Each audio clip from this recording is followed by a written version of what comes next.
नमस्कार दोस्तों, स्वागत है आपका भोजपुरी नाव में। दोस्तों, अक्षरा सिंह का एक नया गाना आया है जिसे रिलीज किया गया है ये कहकर कि अक्षरा सिंह का ये सबसे बड़ा दर्द भरा वीडियो है जिसे देखकर आप 100% रो दोगे। बहरहाल दोस्तों, हम तो नहीं रोए और आपको हम बताएंगे इस वीडियो में कि हम क्यों नहीं रोए, और साथ ही आपको ये भी बताना चाहेंगे कि ये जो वीडियो है ये तीज स्पेशल वीडियो है अक्षरा सिंह का, जिसमें एक खास चीज़ ऐसी दिखाई गई है जो हमें पसंद नहीं आई। और सिर्फ अक्षरा सिंह के इस गाने में नहीं, बहुत सारे ऐसे भोजपुरी फिल्म हैं, ऐसे भोजपुरी गाने हैं खेसारी लाल यादव के, पवन सिंह के, दिनेश लाल यादव के, जहां पर इस चीज को बहुत ही ज्यादा इनडायरेक्टली ही सही दिखाया जरूर जाता है। क्या है वो चीज दोस्तों, इस वीडियो में बात करेंगे और साथ ही इस नए भोजपुरी सॉन्ग के बारे में बात करेंगे जो अक्षरा सिंह ने रिलीज किया है, जिस पर 1 मिलियन व्यूज हो चुके हैं। तो इस वीडियो को पूरा देखिएगा। इस वीडियो को पूरा देखने से पहले हमारे इस वीडियो को लाइक कर दें और इस वीडियो को पूरा देखने के बाद हमारे चैनल भोजपुरी नाव को सब्सक्राइब करना ना भूलें अगर आपको हमारा ये वीडियो पसंद आए तो। पहले बात कर लेते हैं जो स्टोरी दिखाई गई है इस भोजपुरी सॉन्ग में उसकी। तो इस भोजपुरी सॉन्ग में ये स्टोरी दिखाई गई है जो अक्षरा सिंह होती है वो शादीशुदा होती है, उनकी नई नवेली शादी होती है,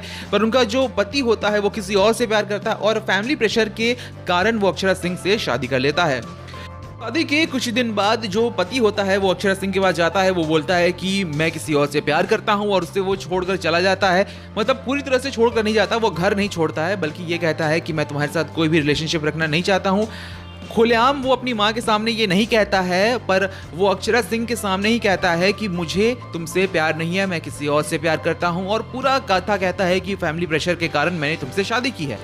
उसके बाद अक्षरा सिंह को ये बात जो होती है वो बहुत ही लगता है कि उनके ऊपर बहुत बड़ा पहाड़ टूट गया। उसके बाद वो अपनी माँ से बात नहीं करती है, अपने पिताजी से बात नहीं करती है, वो बस रोने लगती है और पूरे वीडियो में बस वो रोती ही रहती है। जब भी उनका पति घर आता है, उन्हें वो खाने के लिए देती है तो वो उससे सीधे मुंह बात ही नहीं करता है, वो मुंह घुमा के भाग जाता है। और अक्षरा सिंह की जो सास है जिसका किरदार निभाया है अक्षरा सिंह की माँ ने, वो समझती है कि मेरे जो बेटा है वो बाहर इसलिए जा रहा है क्योंकि जो पत्नी है अक्षरा सिंह जो है वो उसे ख्याल उसका अच्छा तरह से रख नहीं रही है, उसे अच्छा तरह से ट्रीट नहीं कर रही है। तो उल्टा वो अपने बेटे को ही समझने के अलावा, अपने बेटे पर ही बोलने के अलावा, गुस्सा झाड़ने के अलावा वो अक्षरा सिंह पर अपना सारा गुस्सा झाड़ती है, बहुत सारी बातें कहती है कुलक्षणी, और बहुत सारी ऐसी चीज़ें हैं जो इसमें दिखाई गई हैं जो सही नहीं है। एक तरह से कह सकते हैं कि एक डार्क साइड दिखाया गया है कि जब एक जो दुल्हन होती है, जो एक बेटी होती है जो अपने घर को छोड़कर किसी और घर के जाती है, तो वहाँ पर जो उसकी सास और जो उसके ससुर होते हैं वो एक तरह से उनके माँ बाप हो जाते हैं वहाँ पर। तो वहाँ पर उन्हें समझना चाहिए कि क्या सिचुएशन चल रही है, उसके हिसाब से उन्हें रिएक्ट करना चाहिए। यहाँ पर ऐसा कुछ दिखाया नहीं गया है। बहुत ही गलत तरीके से यहाँ पर जो सास होती है अक्षरा सिंह की, जिसका रोल निभाया है अक्षरा सिंह की माँ ने, वो उल्टा अक्षरा सिंह पर ही बहुत सारे आरोप लगाने लगती है कि तुम्हारी वजह से ही मेरा बेटा बिगड़ गया है। भले अपने बेटे पर वो देख नहीं रही है कि उसका बेटा क्या कर रहा है, और यहाँ पर उसका बेटा जो है अपनी पत्नी को छोड़कर वो वहाँ बाहर जाकर किसी और लड़की के साथ मजे लूट रहा है, इधर उधर घूम रहा है। और बाकायदा अगर आप यहाँ पर सिचुएशन को उल्टा करके अगर देखें कि अगर पत्नी बाहर होती किसी और मर्द के साथ और उसका जो पति होता है वो अगर घर पे होता, बहुत ही डेयरिंग के साथ इसे भोजपुरी सिनेमा में दिखाना होता। पर यहाँ पर फीमेल को, यानी कि औरत को इतना दबा कर दिखाया गया है कि भले उसका पति बाहर घूम रहा है पर वो जो है वो अपना पूरा सती सावित्री बनकर बैठी हुई है घर में। एक मजबूर औरत इसमें दिखाया गया है। वो हो सकता था यहाँ पर वो अपने माँ बाप से बात करे, पुलिस कंप्लेन करे, इस जो शादी जो चल रही है उसे रद्द करे, पर यहाँ पर ऐसा कुछ दिखाया नहीं गया है। जो अक्षरा सिंह का किरदार है, फिर वो तीज पूजा करती है और उससे तीज पूजा करने के दौरान ही अपने पति जो होता है उसे वापस मिल जाता है, क्योंकि जो पति होता है उसकी जो गर्लफ्रेंड होती है जिसके साथ वो बाहर घूम रहा होता है, उसे वो फिर बाद में बोल देती है कि I am not interested in you, वो भी उसे छोड़ देती है। तो उसका जो पति होता है वो फिर दौड़े दौड़े आता है उल्टे पांव अपने पत्नी के पास। तो यहाँ पर बहुत ही अजीब तरीके से सब कुछ दिखाया गया है।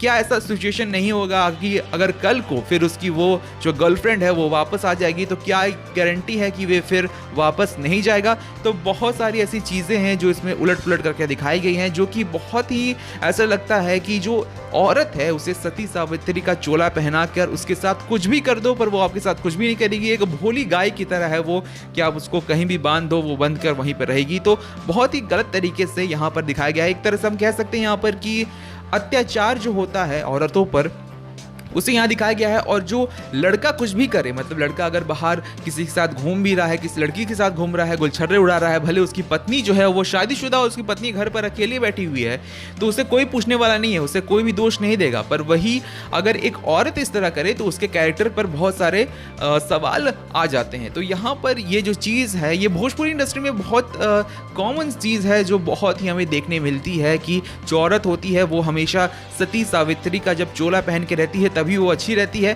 पर जो एक्टर रहता है, मतलब कि अगर कोई हीरो है जो मेन कैरेक्टर है, उससे कभी आप देखेंगे नहीं कि वो एकदम सती सावित्री यानी कि राम बनकर रहा है। हर किसी को सीधा चाहिए, पर राम यहाँ कोई बनने वाला नहीं है। तो दोस्तों यही था हमारा रिव्यू। आप हमारी बातों से कितना सहमत हैं कमेंट सेक्शन में जरूर लिखकर बताएं। इस वीडियो को लाइक करें, शेयर करें, हमारे चैनल भोजपुरी नाव को सब्सक्राइब करें अगर आपको हमारी ये राय पसंद आई हो तो। और अगर आप भी हमारे इन जितने भी मुद्दे हमने उठाए उन पर आप अगर सहमत हैं तो हमारे चैनल को सब्सक्राइब करना ना भूलें और इस वीडियो को ज़्यादा से ज़्यादा शेयर करें। मिलते हैं आपसे दूसरे वीडियो में। नमस्कार।